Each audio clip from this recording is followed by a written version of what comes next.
Hi, I'm Dynasty Chef Steve, and this is the Sunday IDP Live, a proud partner of the Full-Time Fantasy Podcast Network.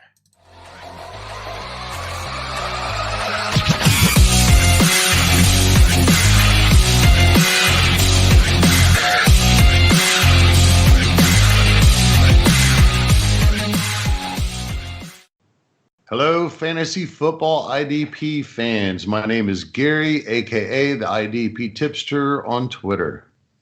Hey, what's up, guys? It's Jordan Rains. I'm at 50 Shades of Drunk on Twitter. Happy to be here with you for another episode of the Sunday IDP Live across from Gary.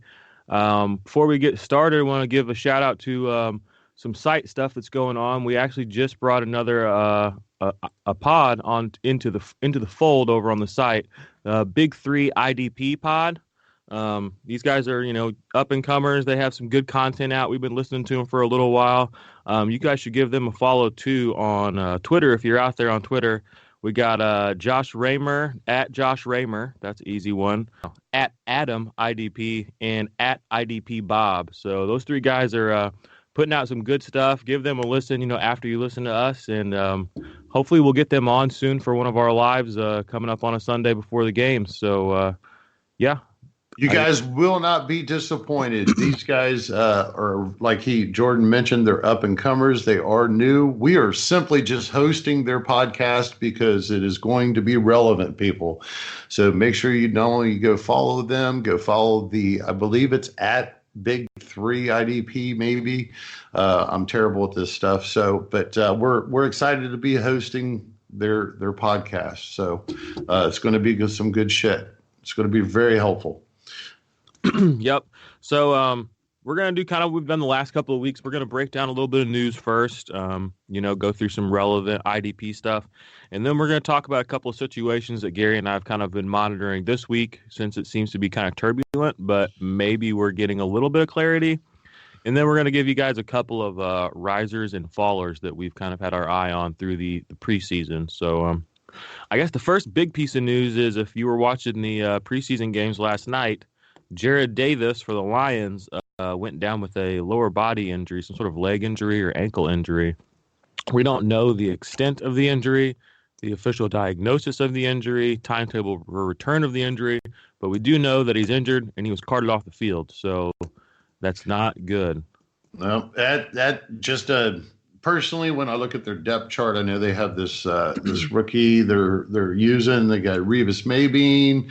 I mean, if it's bad news, to me, overall, this just puts another team in the running for Mason Foster, which I still can't believe that he is out there floating around. So he's got to be sitting on offers. You know what I mean? Yeah. With the production he's put up through his career. You would think so. And then let's see, with the Green Bay Packers, they, to replace Oren Burks, they were using this Colton, I believe was his name, was actually an undrafted rookie, was gaining momentum.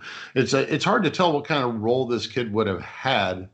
But apparently he went down in the game this week too, and it's not looking really well. So they're getting even shorter on linebackers. So yeah, I wouldn't be surprised if we do see Mason Foster on a roster by the beginning of the year. If I was him, just a worst case scenario, if you had to pick, maybe take less money even, if you were offered from the Lions to the Jets to Green Bay and you're an older veteran like Mason Foster, which is a pro's pro, he is not like a super stud, but he is a good, solid guy you can plug in. He's ready to play. Mm-hmm. What team would you pick if you was Mason Foster, even if it was less money, for the chance to get a ring that has eluded you? Oh yeah, it's definitely Green Bay of those three. Yes, yep, it would be my sense too. They could pay me $1. He's been paid over the years.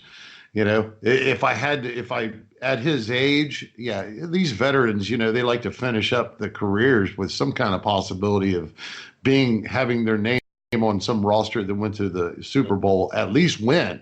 Mm-hmm. Not alone the chance to or actually win it would be great. So yeah. it's going to be interesting. Yep.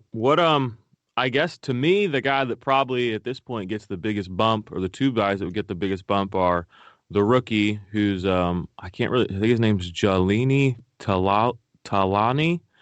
Detroit. Well, back to Detroit. Yeah. But I guess Quandre Diggs is going to get a bump too. I mean, he's going to be swallowing up some tackles there at the strong safety position if Gerard Davis cannot get back on the field. Like I said, we'll have to monitor the situation. Maybe he will come back. Maybe he'll be ready by week 1, and it was all just a moot point. But we'll see. Yeah, I mean, when you're looking at Christian Jones. I guess they could move Kennard inside if they really had to. Reeves Maybean, which is never really, I mean, he's had a couple opportunities, but he only shows so well. And then this rookie, it's not really pleasant. So you're right. If they don't sign somebody like Mason Foster, I even seen the name Bowman. Bowman's still out there. I guess he's not officially retired, or if he has, maybe somebody might knock on his door, the longtime 49er. But either way, Diggs definitely, if they stick with this young group and these unknowns, Diggs is going to get a big boost. So would probably Tracy Walker, in my opinion, but I'm kind of partial with him with a dime drop. So, but he would be playing the free safety. So directly to Diggs, definitely. Yep. All right. Well, we need to just make a drop for this guy, a Bosa watch. Bosa Watch 2019. Apparently, Nick Bosa is a 50-50 shot to play the opener for San Francisco. So, and he's really probably a 50-50 shot if he does get to play that he lasts the whole game. Yeah. He's about a 50-50 shot to be successful in the NFL at this point, it feels like. When I think back, man, and everybody talking about his metrics and how he was going to be so much better than Joey, I still smile because I was laughing back then. Metrics doesn't mean a damn thing. It does, but it doesn't. So this is kind of cracking me up. Yeah, if you can't get on the field, what good are you to anybody in football? Yeah. It's I hate to be like that, but you know. This is the real deal. We need the product has to be on the field before it can, make anybody any revenue. And that's at the end of the day, it seems like what all they care about. So, yeah, I'm a huge Buckeyes fan. So this is kind of one of those things for me to have this topic brought up so much right now. Yeah. Well, you're a number 3 overall draft pick too, right? Or number 2 or 3. So all eyes are on him. Yep. So. All eyes are on Lynch over there, too, whatever the hell he's doing. Yeah, and Shanahan. The whole 49er situation it's something. I don't know what to say, really. I hate to bring up that dirty O, but I remember, so I guess Garoppolo, I have trouble saying his name, the quarterback. So he went and had a terrible game, and then what was the replacement last year? McMullins or something like that? Nick Mullins, right? So towards the end of the season, I made this comment out loud on Twitter about how I thought that no matter what they paid Gapo or whatever his name is, Garoppolo. There we go. So no matter what they paid them when they entered the season this year, how they should have a playoff. They should put both these guys out there and make them fight for this job. And I caught so much grief and shit on Twitter about how, no, he's heads and heels above, the unknown. And I'm just sitting back in other situations and I'm smiling because there's no good news coming out of the camp. Yeah, Garoppolo, I know we're talking dirty O, but he got a lot of hype for being, the on the Patriots. But when he actually has gone out and played, sure, he's won games. Like, we get that. We understand that. But he himself has not really performed at a super high level. I'm trying to look exactly. I don't even know if he's had a 300-yard passing game in his career. Yeah, even if he had. Not that means anything. I know people are like, "Oh, that doesn't mean anything," but it really does. You throw the ball or not. It's definitely becoming very relevant right now. So yeah, it's worth bringing up in a league where people are throwing 300 to 500 yards in games. The good ones, You can't Right. tell me Jimmy Garoppolo's good if he's never broke 300. So And we're on this dirty O, but while we're at it, I'm sitting there seeing a lot of things about Kettle. And I appreciate Kettle as the tight end. I know he's a top 5 talent. I'm seeing people mention him with the names of Ertz and Kelsch, top 3 type. But this is very concerning. For one, Kettle has a hard time staying healthy so far. I believe he's missed some games and playing time from being hurt. And then at the same time, your quarterback supposedly is throwing interceptions and just looking silly. So that right there just drops him down out of my top 5. I mean, I'm not drafting him for those concerns right there. If I'm trying to win this year, I'm not, in a redraft or whatever, I am not taking him. yeah, it is concerning, but I'm not a 49ers fan, so I'm not overly concerned. Let's put it that way. Yeah, right. So let's see. Other news. We had a couple of contracts go through. We had your boy Damon Harris and Snacks. I know he was kind of in a little holdout situation, but he got 1 year, $11 million. Little Got extension. paid. Yep, and I think that he's still had part of his other contract too, so he should be there for 2 years, I believe, based on what I was looking at. And Jaylon Smith, there's a big contract right there. The Cowboys this last week, they had this Twitter went up. Somebody was like, "Oh, Cowboys are having a press conference for a contract extension." So everybody starts, "Oh, Zeke's coming back." The whispers on Twitter, "Oh, Zeke, Dak." But then they give Jaylon Smith this giant bag of money. I love it. Nice bag of money considering. I mean, realistically, what was 11 mil a year or something on average? That's upper tier money definitely for a linebacker. So I think he's that's third highest. Yeah, Cowboys and fantasy football fans, IDP fans have to be excited about this Vander Esch Smith tandem for the next 3, 4, 5 years, whatever it might be. This is going to be a good source for IDP with linebacker spot. I mean, to the point, do not be surprised in my opinion. Don't be surprised if we're just basically looking at 2 solid linebacker ones, low linebacker one, all the way through this. Of course, we'd like to think that Vander Esch is going to be a top tier dude, but that still remains to be seen. And the way they just paid Smith, they're going to have him on that field just as much as Vander. So we'll have to see. If Smith can make some playmaking type plays, interceptions, fumble recoveries and stuff like that, then, he could probably in points in fantasy keep up with Vander pretty good. Yeah, it's definitely exciting shit for the Cowboy fans. Yeah, Cowboys fans, if they could just get Zeke on the field, I mean, this would be the season to be a Cowboys fan, it seems like. Yeah, so. and people shouldn't be all that shocked. I mean, of course, it was kind of out of the blue, I think, for the general public that Smith got paid first. But I think they also have to work with Cooper. You got Dak and you got Zeke. A lot of times you kind of start at the bottom of the totem pole when a lot of these GMs, you secure, get some guys paid, and then you see what the change is. So I got a feeling that we do see Zeke on the field by the time week 1 comes around. I don't know. Cooper probably. I don't know if he has to be paid right now, so he might be the one that's ass out. And I'm not sure what Dak's situation is either. It's dirty O, but I would think that Dak wouldn't command that super big bucks from them. No, I don't think he does either. But I mean, who knows? We're just guys with a podcast out here. Who knows what Jerry Jones and these GMs? I'm sure they've got formulas and 5-year plans, 3-year plans. Yeah. So I wouldn't pay Dak that kind of money, but that's just me. I don't think I would either. Yeah, I kind of don't like him, but anywho, let's there's not really a whole lot of big news besides that.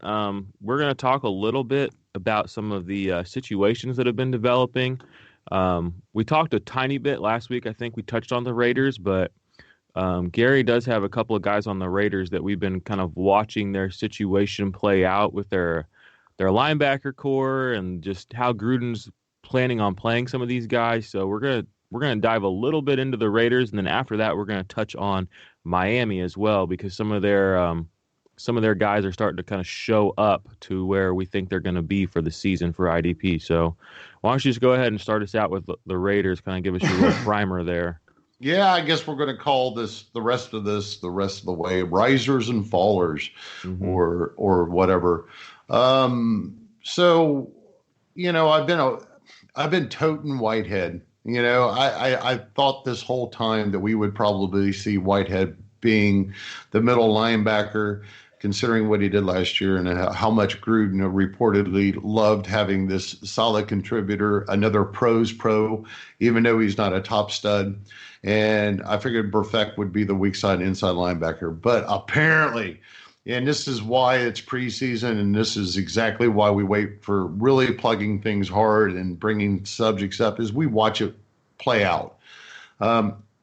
Everything that I'm seeing and I overlooked, and I feel bad that I did, is the apparent defensive coordinator of the Oakland Raiders, I believe, has some kind of association with Burfect in this scheme before. So Burfect is definitely wearing the green dot. He is going to be the middle inside linebacker to at least start the season until he's suspended or hurt or something. So he definitely, I had to make an adjustment on the rankings on the site. He is definitely taking a step above Whitehead now. I took Whitehead out of the top 32, and he's probably still a good, solid linebacker too. Brandon Marshall, I just can't find that much about him. So if you went and jumped off the ledge, I don't think that you're going to get paid very well in dividends in owning Brandon Marshall this year. It does look like Burfect, Whitehead with upside, because if Burfect does get suspended, like, some of the stupid shit that he's done over the last couple of years, or gets hurt, then, if Whitehead's out there, he's probably slotted right back into the middle inside linebacker. Any thoughts on that before? I'm just with you. I mean, it seems like all the positives are coming out are about Burfett. And I haven't, like you said, Brandon Marshall seems like the odd man out there at this point. I've heard good things about the safety that they drafted, Abram. Apparently he's coming downhill a lot. So, if Burfett does something stupid, like you said, if he, decides to target somebody and he gets suspended, or hurt, that's another thing he likes to do. I think Whitehead is still definitely somebody to keep an eye on and maybe stash, because he's got some good tackling ability, and like you said, if Burfett is not on the field, there's going to be somebody out there that's going to be very IDP relevant. But for now, it seems like he's the guy that you're going to want. And in your starting lineup, yeah. There's kind of this idea that Burfett's kind of old too, and he's really not. He's only 28, so that's the same age as. I think that's younger even than Luke Kuechly, Bobby Wagner. So it's just because he's been in the news a lot, for some stupid things that were kind of probably worn out on him. So he feels. You could probably add a year. You could probably say his body, his physical shape is a little more like 29, 30 because of the injuries too, and the flying around and the the recklessness of his play. So Whitehead, to me, he's still a linebacker too. He's a good guy for bye weeks coming up. We always got to remember about bye weeks. And I think there's enough production on the field that Whitehead can remain relevant enough to stay a little bit above the radar. So, and when you're talking about the safeties, that was another thing. I was waiting to make some kind of take. I'm just really going to report here. Carl Joseph is apparently just, he's a strong safety. Abrams, I know he's getting a little bit of love, and on their official depth chart, he is actually penciled in underneath Joyner as the free safety. Now, and how I'm reading how I'm going to approach what I was reading in the reports, Abram is probably just the third safety at this point. From what I understand, he does have some growing to do at the NFL level. And apparently, whatever was going on last year when Gruden had Carl Joseph on the bench for like quite a few games and not playing him, he did insert him towards the last part of the year. I thought it might be to get him on the trade block, but apparently, Carl Joseph has held on to his job, and he is now in his second year, and reportedly he's doing a lot better in this scheme.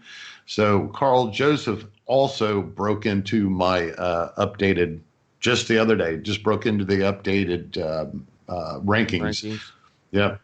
Nice. Yeah, guys, just if you're listening, go check out our rankings on the IDPtipster.com. Gary put my rankings and his rankings. He got them all updated and put up there. Mine go to 50 right now. His go to top 32 right now. But you guys should be able to glean some good information there on, our thoughts. At least we keep them up to date. So they should be up to date right now as of this recording as to where we're kind of viewing guys. So if, if you're missing part of what we're saying, or you're not really sure where somebody fits into what we're saying, that's a good a tool to go check out and see. And we did include our scoring formats that we have in mind as we rank these. So when you think about it, it's really just an opinion on rankings, but at least you can see in our rankings where we're coming from when we rank people. Yeah. It might match up with what's in your league. Who knows?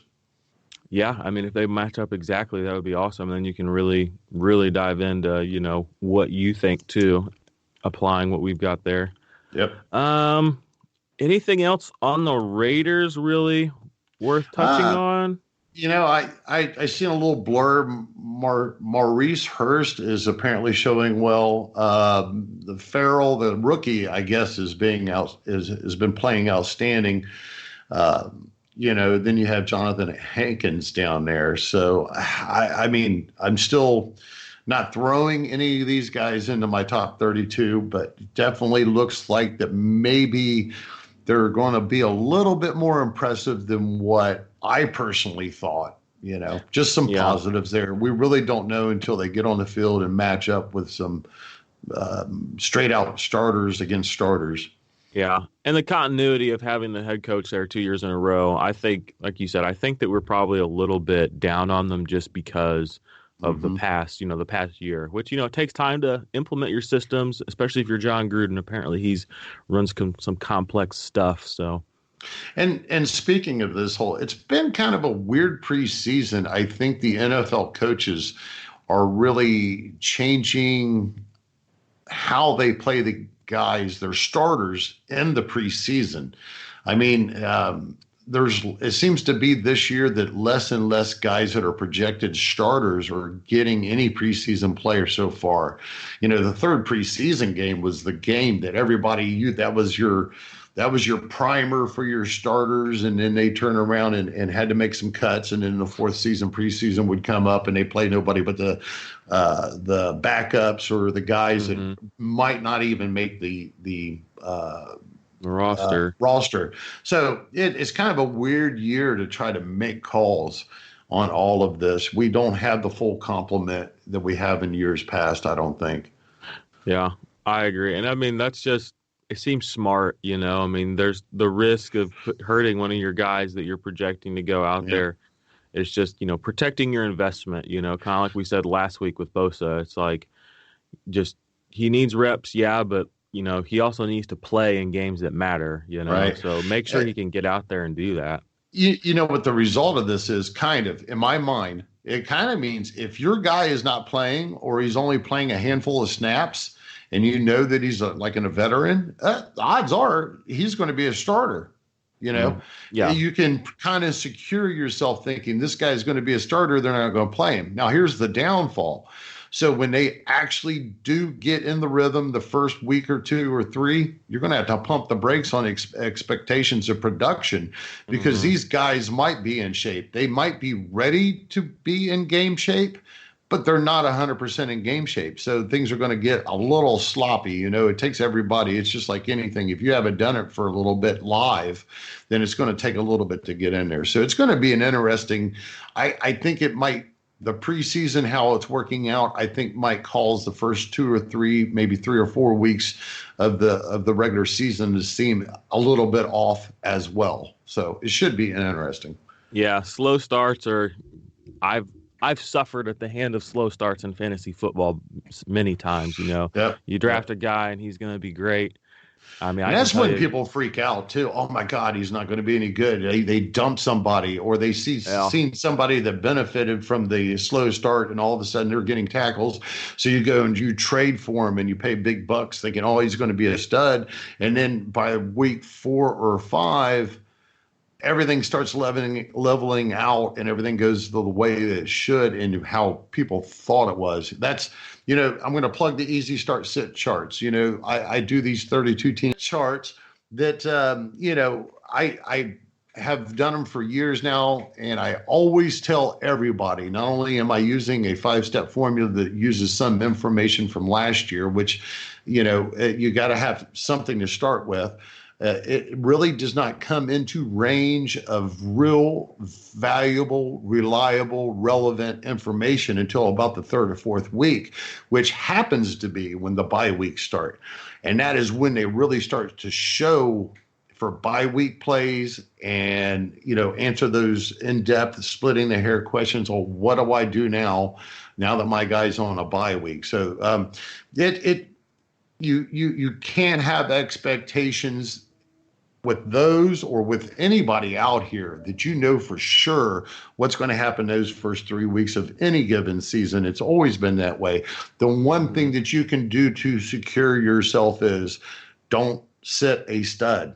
You always play your names, your guys that are proven, and just the roll of the dice. Yeah, you just got to do it. I'll give you a little anecdotal story, a sad story, a cautionary tale.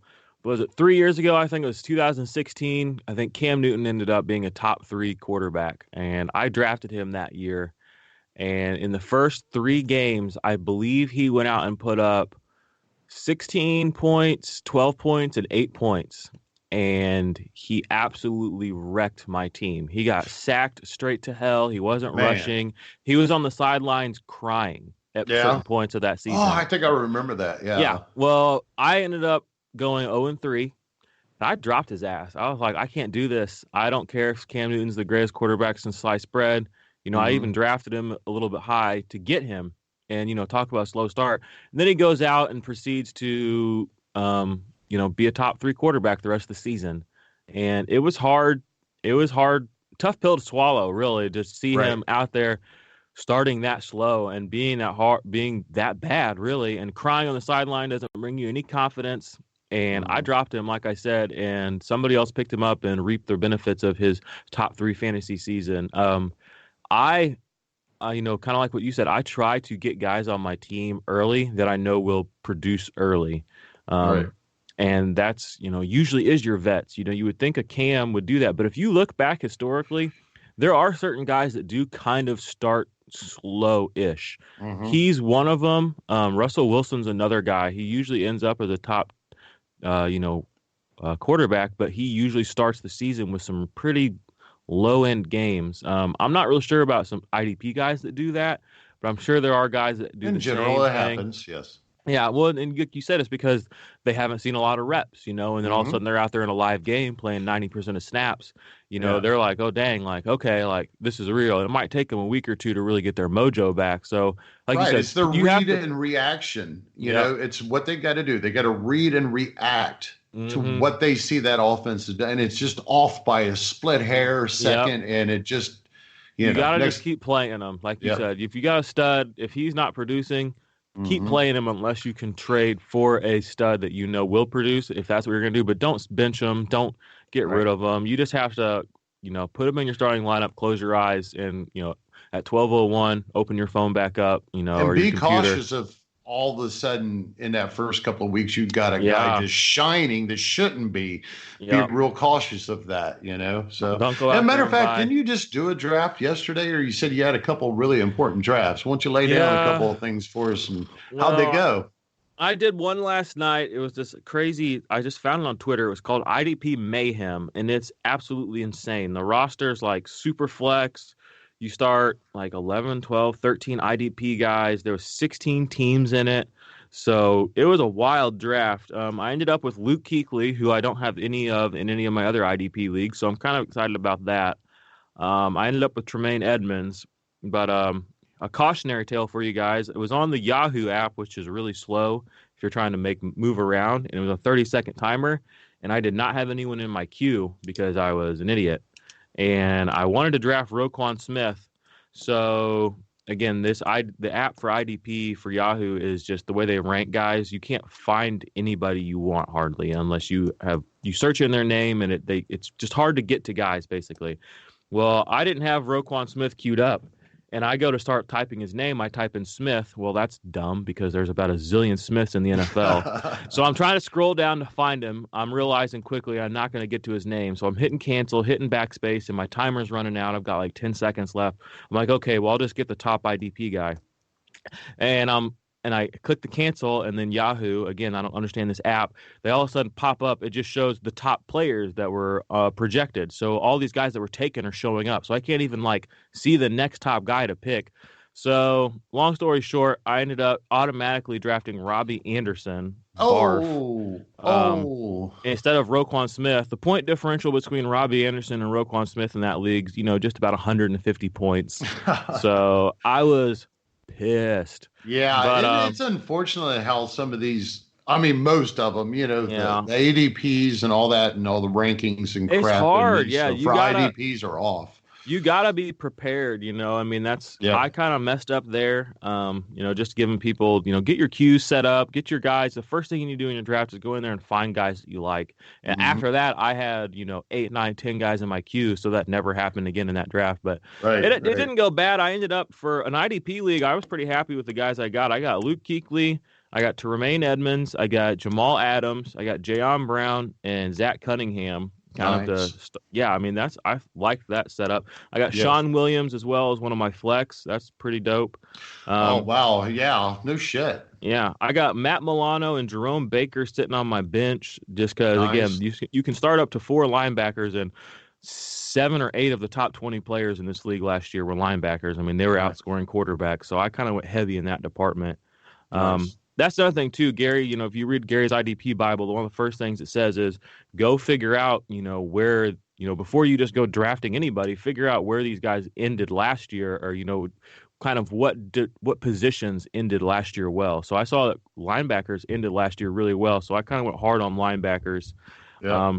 It was a fun draft. It was crazy. It's draft season too. I'm sure people that are listening to this have stories just like that, where they wanted to get a guy and their app's messing up, or somebody got sniped you. So have fun. It's a little frustrating, but that's part of what we do too, overcoming the adversity of watching, finding that secret weapon, a little bit later in drafts. So I got another draft. Piss you off when it happens. Believe it or not, over the years, I've actually had that work in my benefit to where I missed the clock and it took somebody, and I was like, God darn it, that's not who I wanted, And then, but it was a good enough player just to go ahead. All right, I'll stick him at the end. It was a wasted top few round picks or whatever.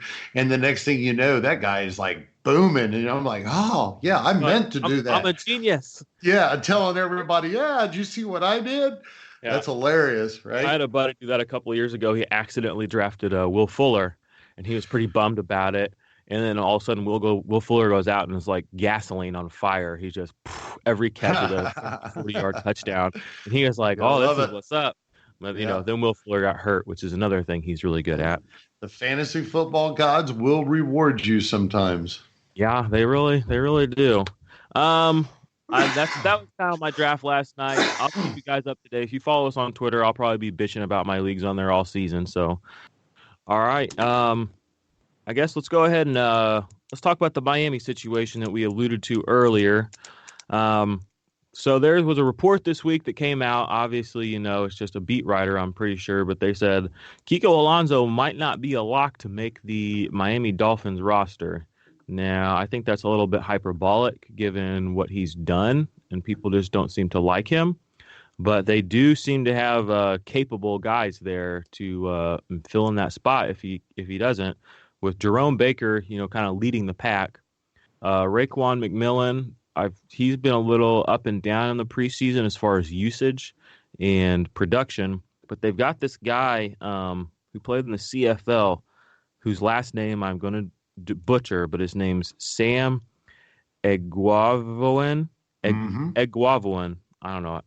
Sam We'll E. just call him Sam. There we go. Sam E. Yeah. Sam E. was out there blowing shit up the other night. And he's been blowing shit up. He blew shit up last week too in preseason. Like I said, he played in the CFL apparently for a year or two. And he could be, obviously he's going to demand less money than Kiko. And if he can produce at a level Kiko was, maybe there is a little something to this report. So, what do you think, Gary? What are your thoughts on the Miami defense, linebackers? I want to say off the top, this was another one of those situations, kind of like the Raiders. I'm a McMillan believer. But I had mentioned coming into the season that eventually it would be the McMillan-Baker show. And Kiko, he's been productive, but he is not that good. He's been productive in Miami for a couple of years now, not based off how good he is, but based off just the fact that he's been their main linebacker. So these rumors, to me, are not surprising. To talk about him not making the roster, they will take I think it's nearly a $7 million cap hit if they cut him. Now, not saying they wouldn't. They're always expanding the cap for these teams. So that's a possibility. I believe him and the name Jones, the strong safety, Rashard Jones, both of those names reportedly, and just like you said by the beat writers or whatever, are that they are on the trade block right now. So, there are some teams out there, especially after these injuries, that could look into that if they want to take on both of these astronomical contracts that these gentlemen have. Straight out cut, I don't know. It really, boils down to what Miami thinks they're going to do, or are they going to try to contend? I don't know. You got the Jets came up. You got New England in that. Of course, we can't say much about Buffalo, but, Easy Buffalo. There, easy yeah, there. I know. Right? Your QB's doing pretty good up there, too. Josh Allen's going to blow some people up this year. Yeah. Well, that'd be nice to see. They need something up here in Buffalo. They so do. It really just, I guess it really just depends what they want to do. The Sam kid, I actually went and searched the last two preseason games, and I watched some tape on him. And you're right, and I had a lot of guys bringing him up to me a few weeks ago. He is showing very well, very, very well. And if they can take the cap hit or get him traded, they have a very viable replacement for Kiko Alonso. And if they do this, I have a lot of concerns about McMillan. I don't think they're going to trade McMillan. I think McMillan's still going to start out the season as a starter as long as he gets over I think he's got a hamstring injury is the reason he's not getting a lot of playing time. And that also brings up another thing that we was talking about earlier. It's almost like your starters don't play. Okay, now I can see why Jerome Baker is playing lights out and he's playing all these games is because he's one of the only healthy ones out there. And as a Ohio State fan of both these guys, Baker is lighting it up way earlier than I ever thought. So I think in the end, Baker, McMillan's your guys. I think in the end, even if Kiko is on that roster, I'm not sure. We might just see Kiko over at the strong side linebacker position, or even if he's playing weak side linebacker, he may real quickly become a two-down thumper, and that is it, because that's all he's got left, really. And this Sam could be used supplementing out either McMillan and Kiko. So we could see in those nickel packages and those passing downs that you would see Baker and Sam out there. So in my opinion, the only thing this boils down to, if I was drafting today, I'm drafting Jerome Baker as the upper top tier guy, on that squad. On this squad, I want to make sure of that. Yeah, I'm clear of that. He just broke into my top 32. I had to take McMillan down. I had to take Kiko down. I mean, yeah, Baker's getting it done, So, and this Sam is definitely on the radar, especially for next year. We'll have to see how it plays out this year, but I wouldn't be surprised, to see him end up with a lot of snaps the way he's been playing. And I apologize to those guys I laughed at.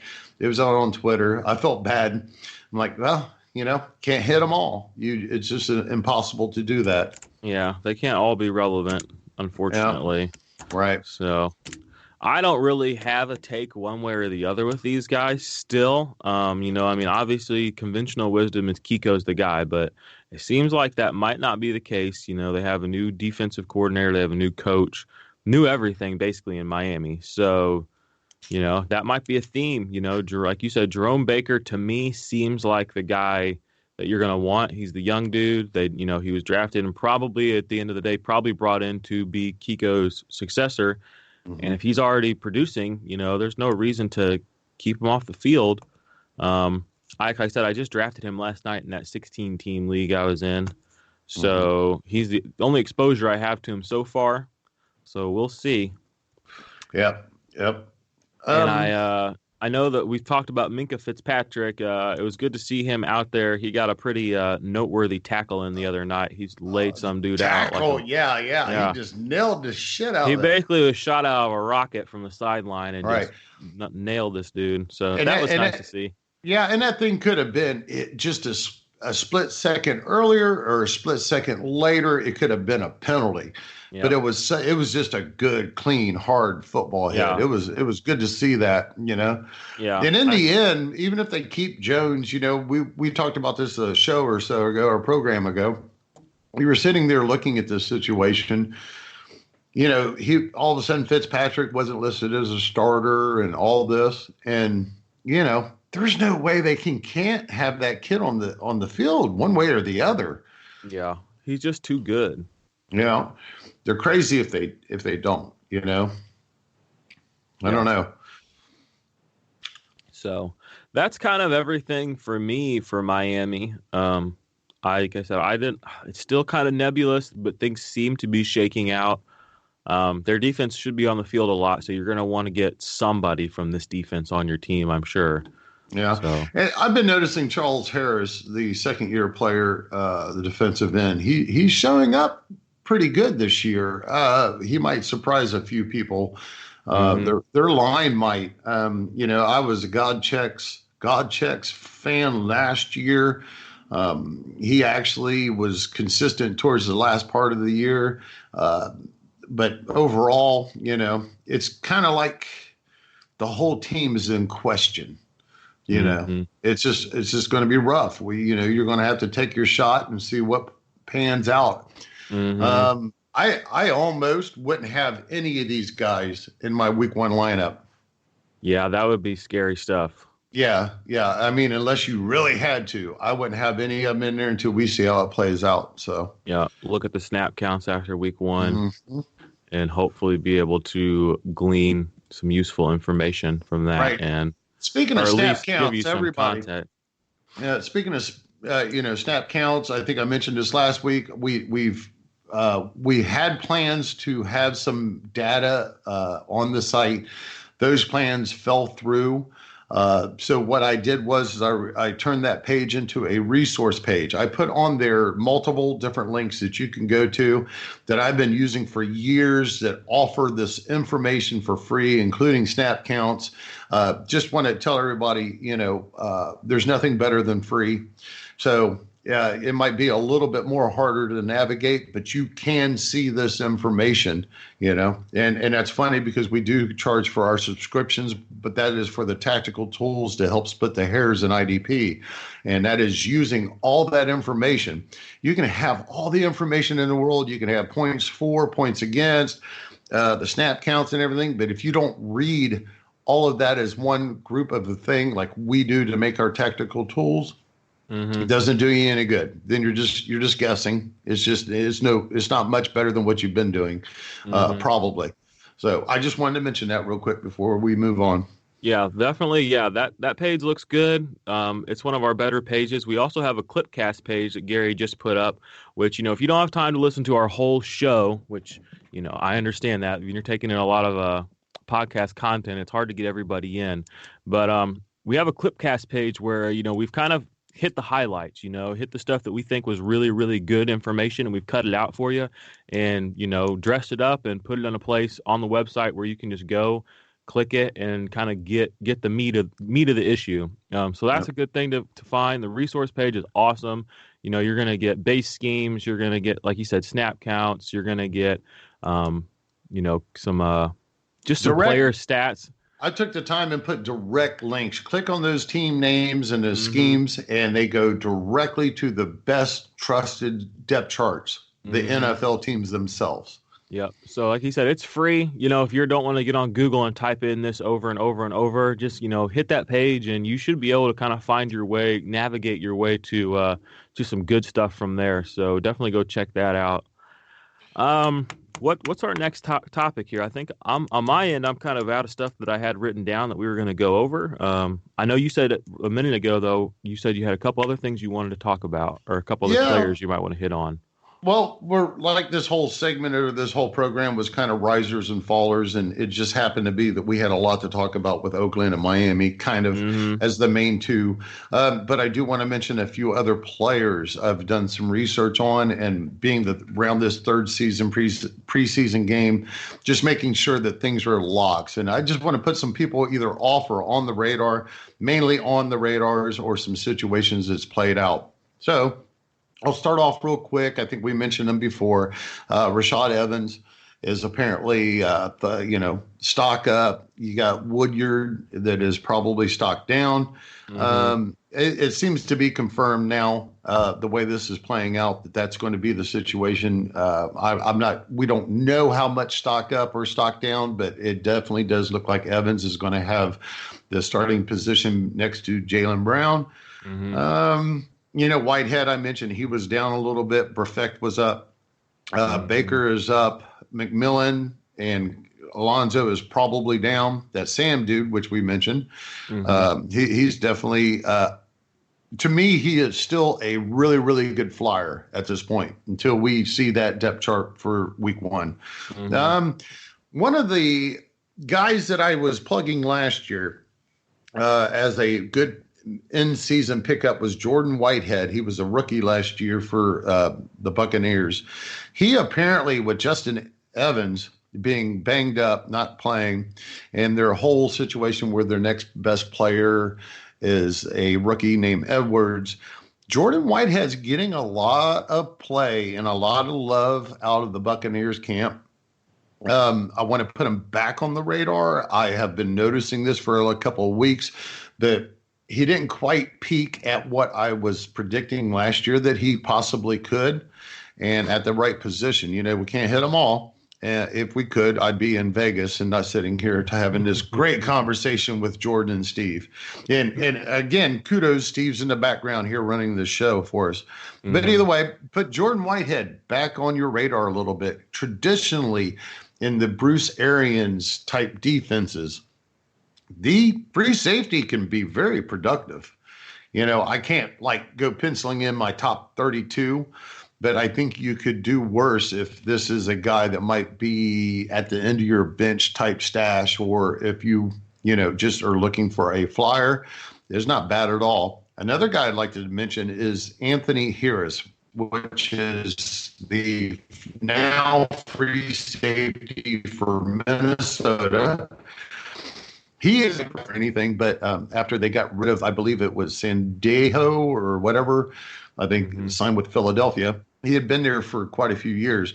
Anthony Harris has always, for the last couple of years, played when Sandejo or whatever his name is has been hurt. And apparently right now he has, I'm going to say DB2.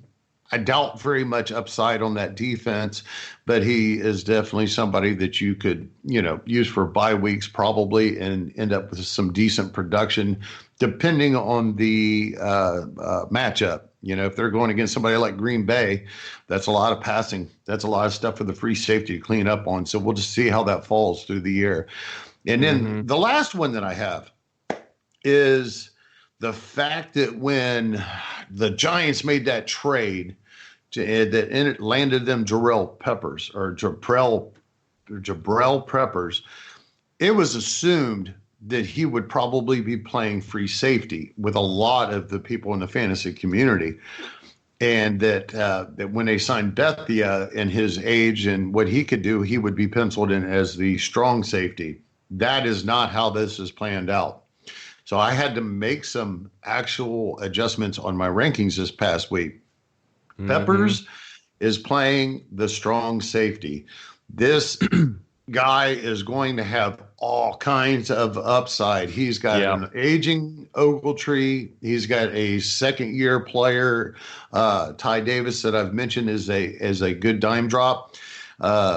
He's we don't know what these guys are going to have in store for us. So Jabril Peppers is going to have quite a few opportunities. I think in this last preseason game, he in limited snaps, he ended up having the best amount of tackles in that game. But either way, so we're talking Peppers up and Bethia probably down a little bit. I think that considering the situation, Bethia is still going to produce and still be an upper guy. But Peppers is definitely got to be. I'd start drafting him a little bit earlier than what he probably is going in ADPs. Yeah, I agree with you. Putting him at strong safety, and he's kind of in a position where, he was a high pick for the Browns, and he's gone. So I would hope that he's going to go out there and play with a little bit of tenacity this year. So like you said, I think that people, if you do kind of miss out on those upper tier of safeties, your Keanu Neals, your Jamal Adamses, your Jesse Bateses, your Justin Reeds. Jabril Peppers is a guy that you could probably get, he's going to slide through the cracks, and you might be able to get him a little later than you should. So definitely intuitive there. I'm with you there 100%. I'll probably get a laugh out of Steve in the background here, but I do believe when he played for those Michigan Wolverines up there north of me, I think that he has always been a linebacker / safety type, even in college. So I think that overall, when he was in Cleveland, they mishandled him. He would probably be, in the way that they played him up there, and he played a lot of free safety. I think that, if he is the true strong safety with the Giants, that we could turn around next year. And I can't say he's Landon Collins' replacement to that level this year. But if this kid can develop at that strong safety position with a solid year, we might be talking about a top 12 type safety. Yeah, I'm with you 100%. I think he could make a push into that area. And I think that, getting traded off of, being a high draft pick, I would think that he's got a chip on his shoulder and he's probably got something to prove. And if you're a safety right now and you just saw what Landon Collins and, Kenny, or not Kenny Vaccaro, Kevin Byard, I mean, some of these guys are getting paid big money. So you're going to, this is a year to go out there and to put a little shine on your name, sure is. Anyway, well, that's all I got. So, I mean, Jordan, if you're good, I'm good. This has been a good program as far as I'm concerned. And I want to thank everybody that's supported us and gives us a listen. Definitely check out the new Clipcast page. Get the Cliff Notes version of the podcast. And when you go on those Clipcasts, if it interests you and you want to hear a little bit more, then just know that the link to the actual podcast is included at the bottom of each Clipcast page. And then check out those resources. And I want, again, to I'm really hyped up that the Big Three IDP podcast is letting us host their podcast on our site. I'm looking forward to a working relationship with these guys. These are three young, bright minds.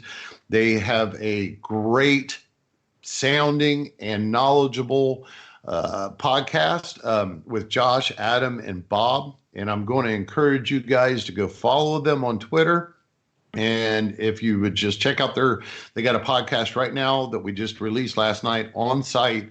I have put all the links right there. Give these guys a follow and be sure to tune in. It is a good time. Yep. All right. I guess I'll go ahead and say goodbye. Thanks again for listening, guys. Sunday IDP Live. We only have 12 days till real football, ladies and gentlemen. So get hype. I know I'm getting ready to go into work. I'm hype. I'm just going to be hype for probably the next 5-6 months. So I'll go ahead and close it out. Give it over to Gary. Bye.